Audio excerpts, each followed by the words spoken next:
উপস্থিতি আজকে আমাদের শিব পুজো। এই যে শীতলা ষষ্ঠী, সকালবেলায় শিব পুজো, সব সমস্ত কালকে রান্না করে রেখেছি।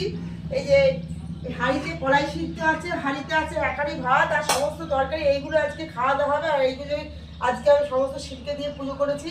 Thank you all my friend.